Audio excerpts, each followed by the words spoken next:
Hello दोस्तों, आप सभी का मेरे चैनल पर एक बार फिर से स्वागत है। और आज का हमारा टॉपिक है सातवाहन काल की अर्थव्यवस्था।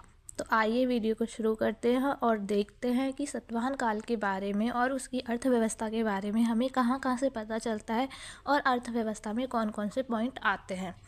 तो हम देखेंगे, सबसे पहला जो हमारा पॉइंट होगा वो होगा अभिलेख। कई सारे अभिलेखों से सातवाहन काल के बारे में पता चलता है और उनकी जानकारी मिलती है कि वहाँ की अर्थव्यवस्था कैसी थी। दूसरा हमारा पॉइंट होगा यूनानी साहित्य। यूनानी साहित्यों में भी सातवाहन काल की अर्थव्यवस्था के बारे में कई सारी जानकारी लिखी हुई है और वहीं से हमें पता चलता है। दूसरा सिक्के। सिक्के हर शासनकाल की एक महत्वपूर्ण अर्थव्यवस्था में रोल प्ले करते हैं और वहाँ कौन कौन से तरह के सिक्के चलाए जाते थे वो भी हमें अर्थव्यवस्था के बारे में बताते हैं। और हमारा जो फोर्थ पॉइंट होगा वो होगा एक बुक। राइटर का नाम तो मुझे अभी याद नहीं है, लेकिन बुक का नाम याद है, नेचुरल हिस्ट्री। नेचुरल हिस्ट्री में भी सातवाहन काल की कई सारी अर्थव्यवस्थाओं के बारे में जानकारी मिलती है। तो आइए वीडियो को और थोड़ा लेंदी बनाते हैं और बड़ा बनाते हैं, और थोड़ा सा इंट्रो भी मैं आपको बता देती हूँ। तो सातवाहन काल जो था, सातवाहन जो शासक थे, उन्होंने जो शक्तिशाली हुए वो हुए प्राचीन भारत का एक हिंदू राजवंश था ये। और ये मौर्य वंश के पतन के बाद थोड़ा शक्तिशाली हुआ और ये दक्षिण भारत में राज्य करते थे। और एक और पॉइंट मैं आपको बताते चलूँ कि ब्राह्मणों को भूमि दान की परंपरा भी इन्होंने ही शुरू की थी। तो आइए हम अर्थव्यवस्था पर आ जाते हैं और वीडियो को और अच्छे से शुरू करते हैं। तो हमारा पहला पॉइंट होगा कृषि। और कृषि में ये क्या क्या चीज़ें उगाते थे और कृषि को बढ़ाने के लिए इन्होंने क्या क्या करा। जैसे कि एक राजा थे रुद्रदमन, इन्होंने झीलों की मरम्मत की ताकि कृषि और अच्छी तरीके से की जा सके। तो कृषि में ये कई सारी चीज़ें उगाते थे, जैसे कि कपास, तिल, बाजरा, गेहूँ, चावल, और इन्हीं चीज़ों का ये निर्यात भी करते थे, जो हमारे व्यापार में एक पॉइंट बन जाएगा कि व्यापार में हम किन किन चीज़ों का व्यापार करते थे। तो इन सारी चीज़ों का हम व्यापार भी करते थे। और नारियल, काली मिर्च, इन सारी चीज़ों का भी हम व्यापार करते थे। तो अब हम देखेंगे दूसरा पॉइंट। आप इसे कृषि में भी डाल सकते हो और व्यापार में भी डाल सकते हो। तो व्यापार हम कहाँ कहाँ करते थे और किन किन चीज़ों का करते थे उसमें भी आप डाल सकते हो। और ये जो व्यापार किया जाता था ये रेशम मार्ग और समुद्र मार्ग से किया जाता था।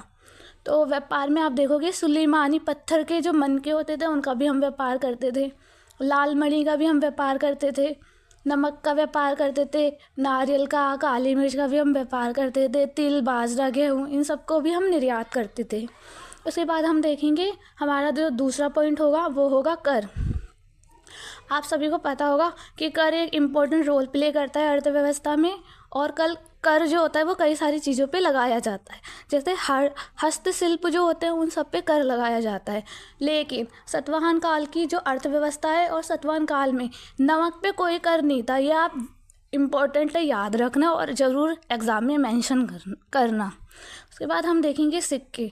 वहाँ पे कई तरह के सिक्के चलाए जाते थे, जैसे कि तांबे के सिक्के, चांदी के सिक्के, शीशे के, कांसे के सिक्के। और ज़्यादातर जो सिक्के हैं उन पे जो चित्र साइड होती थी, मतलब एक चिट होता है एक पट होता है, तो चित्र साइड जो होती थी उस पर चित्र बना होता था शेर का। ये दिखाते हैं कि कितने शक्तिशाली थे और शेर का चित्र बना हुआ था उस पर। तो हम देखेंगे, हमने 3-4 पॉइंट अपने रिवाइज कर लेने हैं। कृषि, व्यापार, कर और हस्तशिल्प पर भी हम ध्यान दे लेते हैं। वहाँ पे कई सारी चीज़ें हस्तशिल्प में आती हैं। और आपको पता होगा कि जब चीज़ें बनेंगी तभी तो व्यापार किया जाएगा। जब चीज़ें हम उगाएंगे, कृषि करेंगे, उन्हीं चीज़ों का तो हम व्यापार करेंगे और उसी चीज़ से तो हमारी अर्थव्यवस्था बढ़कर दिखेगी। तो आपने सारे पॉइंटों को एक दूसरे में लिख देना है, व्यापार में भी लिख देना है, कर पे भी लिख देना है, कृषि में भी लिख देना है।